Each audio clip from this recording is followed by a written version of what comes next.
No, I said I could be a superhero, because if you don't need magical powers, like Batman, for example, he doesn't need specific magical powers. He puts on a suit and he's really good at stuff. You know, he's learnt fighting skills and all the rest of it. So I see, I could be a Clark Kent type person. You know, by day, just normal kind of geeky like guy, just knocking about the office. But actually, puts on a suit and he's zooming off everywhere, saving lives. So I was then challenged to become a superhero and to see how easy it was to become one. And first of all, I needed some advice from someone who knew a lot about this area. Now, there's a guy called Stan Lee, who a lot of you will know, who is, well, in a lot of people's minds, the creator of, well, the guy that started off a load of graphic novels and created many superheroes. And I spoke to him to get some advice on how easy it would be for me to become a superhero. I'd like to welcome along an absolute legend. It's Stan Lee. Hello. Hey, how are you, Greg? Glad to be here. Now, for those of you who don't know everything that you've been involved with in your career, could you perhaps give us a brief overview? It takes me a half hour just to say my name, but I'll do the best I can. I was in at the beginning of Marvel Comics, and I was involved in the creation of so many of their characters, like Spider-Man and the Hulk and Iron Man and Thor and the Fantastic Four and the X-Men and so forth. So it's been a real exciting time for me. Could you just talk a little bit about how you go about creating some of those amazing characters? For example, I know Spider-Man is one that's known by a lot of people.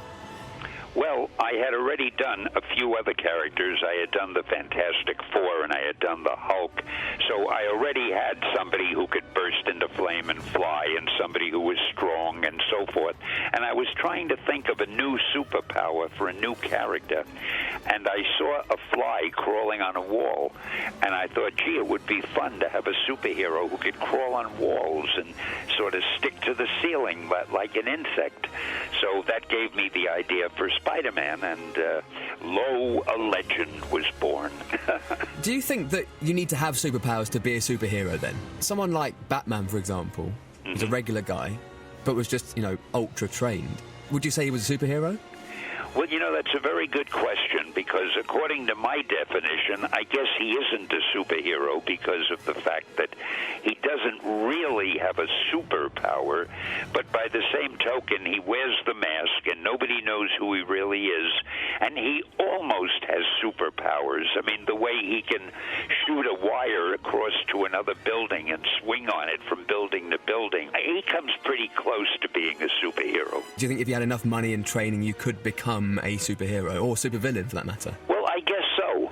Now, the thing is, I saw Watchmen. It's an excellent, excellent film. And I was spurred on by this film, amongst other things, to try and become a superhero. What do you think the first step should be to become a superhero? The first thing you have to do is get some sort of a superpower, or even some sort of ability that sets you above most people and gives you a fighting chance to win when you go up against some criminals.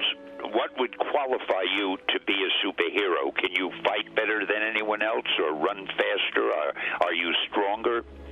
Well, I suppose I should look into what I was maybe good at as a kid. I don't know, bike riding or cricket, whatever it might be.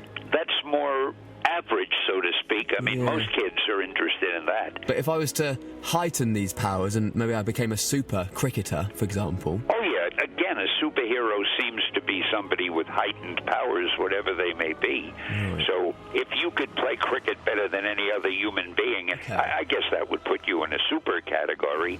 Right, so basically I've got to hit the ball harder than anyone else in the world. That's what we're saying, isn't it? If that's your power, yes.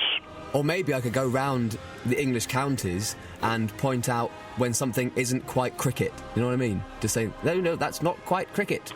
You see? Well, I think that would just make you a not quite cricket pointer more than a superhero. I need to think this through, don't I, Stan?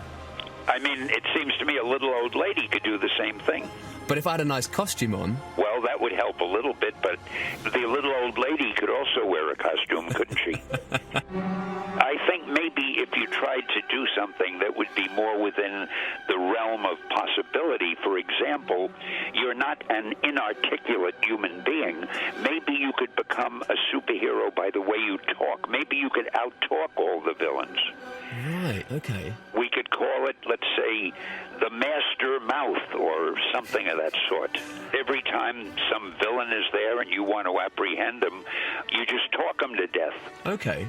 If you were to become a superhero, what would you love to be? What sort of I superpower? already am a superhero, you see. Well, obviously, we've taken that as read, but I mean, obviously, but if you were to have any power in the world, what would you like to have? My answer will probably surprise you. I would want unfailing luck. If you're a lucky person, then you get money, you're healthy, whatever you want, because you're lucky, so it comes to you. So I could be Luck Man, and I could defeat anybody. Would you be able to defeat the Master Mouth, though? I think so, because I'd be luckier than he. But I'd be better read. Yeah, you probably are, but see, I'd be lucky in the sense that whatever we were fighting for had nothing to do with reading, so that your asset wouldn't help you in any way. But if I did get convicted, I would be able to read my way out of prison by knowing the ins and outs of all the law. Oh, yes, it might be very tough to keep you in prison, but I'd be lucky enough that when you came after me because you wanted to extract your vengeance against me, you wouldn't be able to find me because my luck would hold out. I can see that you and I are fated at some point. I think we are. To contend against each other, aren't we? Mighty Mouths versus Mr. Lucky, I guess. Or Lucky Lee, how about that? Lucky Lee is a good one, yes, that would be great. Stan, it's been an absolute pleasure talking to you. Thank you so much for your time. And I will, of course, let you know on what I decide on my superhero to be and my costume, and I'll send you some photos and everything. That'd be great. Attaboy, Greg. Well, lots of luck to you, too. Bye.